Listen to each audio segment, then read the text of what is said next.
Kembali di News Malam pemirsa, massa yang tergabung dalam Gerakan Rakyat untuk Demokrasi dan Keadilan atau Garda berdemonstrasi di depan kantor Bawaslu Daerah Istimewa Yogyakarta. Mereka menuntut pemilu diulang karena masifnya dugaan berbagai kecurangan dan pelanggaran pemilu 2024. Dalam aksi ini, massa menyerahkan kerupuk Belempem Awards kepada Ketua Bawaslu DIY.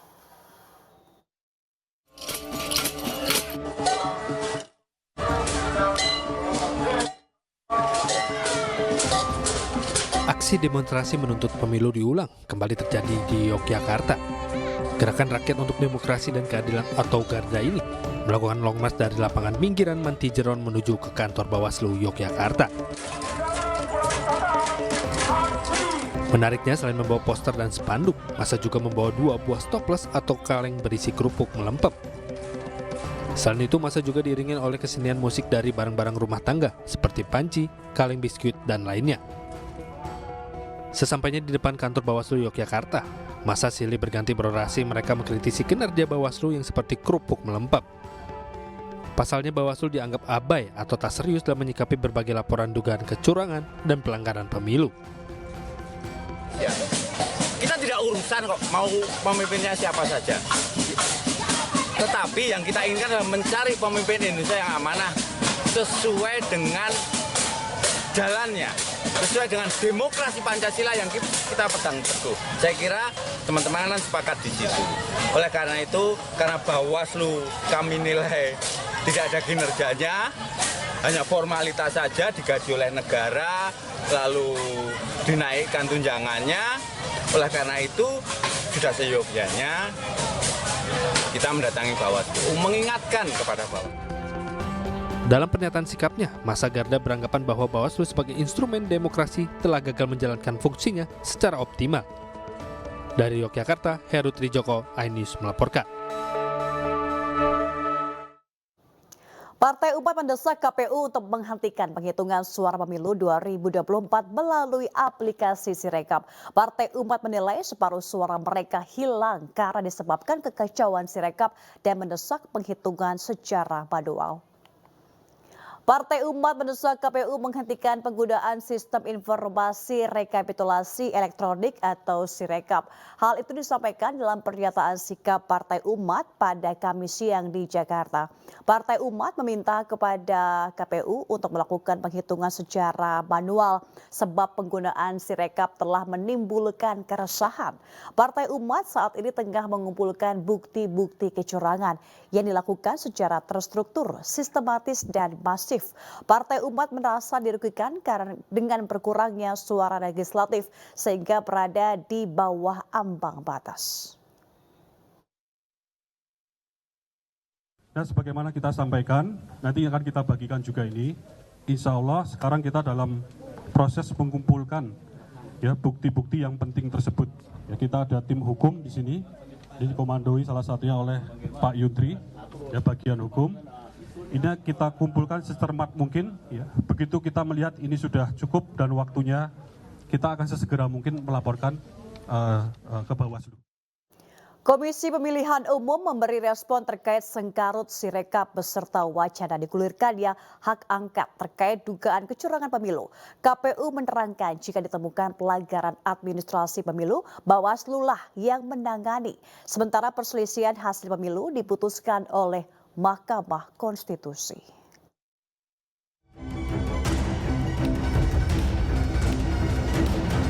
Serangkut kusutnya Sirekap tak hentinya menarik opini publik. Berbagai permasalahan yang muncul dalam Sirekap juga mencuatkan dugaan kecurangan pemilu. PD Perjuangan mengeluarkan surat pernyataan penolakan terhadap sistem informasi rekapitulasi elektronik alias Sirekap. Indonesia Corporation Corruption Watch bahkan mendatangi kantor KPU Pusat untuk menyampaikan permohonan informasi terkait Sirekap. Calon Wakil Presiden nomor urut 3, Mahfud MD pun sempat menyatakan agar aplikasi Sirekap milik KPU diaudit secara digital forensik oleh lembaga independen. Hal itu untuk membuktikan dugaan kecurangan penggelembungan suara. Perlu diadakan audit digital forensik terhadap Sirekap dan sistem data server KPU-nya sekalian.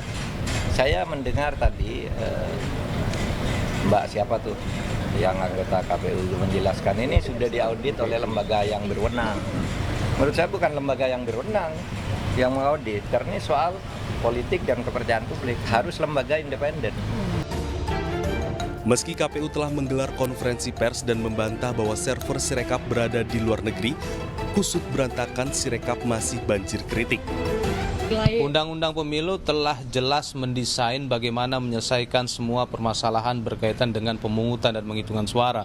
Kalau sekiranya terjadi pelanggaran administrasi, jelas Bawaslu lah yang menangani. Kalau sekiranya ada perselisihan terhadap hasil pemilu, Mahkamah Konstitusi sebagai lembaga yang menyelesaikan permasalahan ini. Jadi Undang-undang pemilu sudah menjelaskan hal tersebut.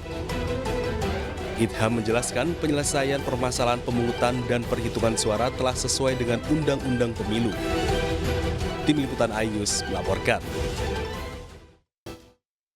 Pelantikan Ketua Umum Partai Demokrat Agus Harimurti Yudhoyono menjadi Menteri ATR BPN menimbulkan spekulasi di publik. Sejumlah pihak menilai langkah Presiden melantik AHY itu sebagai langkah mempersempit terlaksananya hak angket.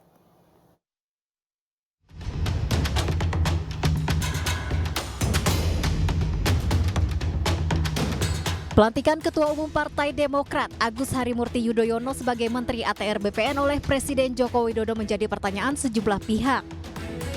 Sebab AHY dilantik sebagai menteri di tengah isu hak angket kecurangan pemilu bergulir. Muncul anggapan bahwa pelantikan AHY oleh Presiden Jokowi sebagai langkah untuk menghalau serangan-serangan politik. Di antaranya soal pengajuan hak angket yang akan dilakukan oleh para pendukung pasangan calon presiden nomor urut 1 dan 3.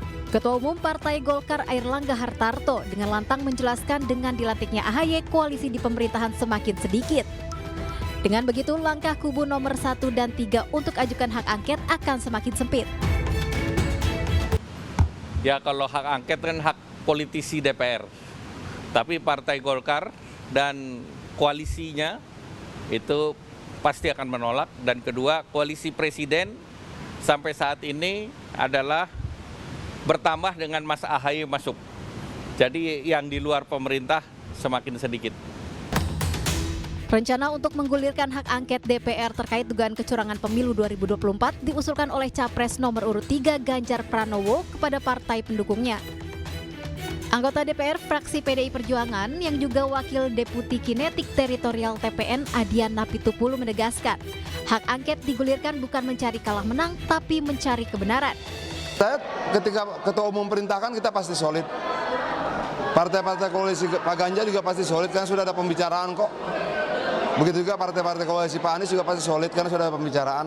Kita tidak sedang mencari kalah menang saja, tapi kita sedang mencari kebenaran itu sendiri. Hak angket adalah hak untuk melakukan penyelidikan terhadap pelaksanaan suatu undang-undang, kebijakan pemerintah yang berkaitan dengan hal penting, strategis, dan berdampak luas pada kehidupan bermasyarakat, berbangsa, dan bernegara yang diduga bertentangan dengan peraturan perundang-undangan. Hak angket diusulkan minimal 25 anggota DPR dan lebih dari 1 fraksi. Usulan hak angket harus disertai dengan dokumen berisikan materi kebijakan pelaksanaan undang-undang yang diselidiki disertai alasan. Usulan hak angket diterima jika mendapat persetujuan yang dihadiri lebih dari setengah jumlah anggota DPR. Keputusan hak angket diambil dari persetujuan lebih dari setengah jumlah anggota DPR yang hadir dalam sidang.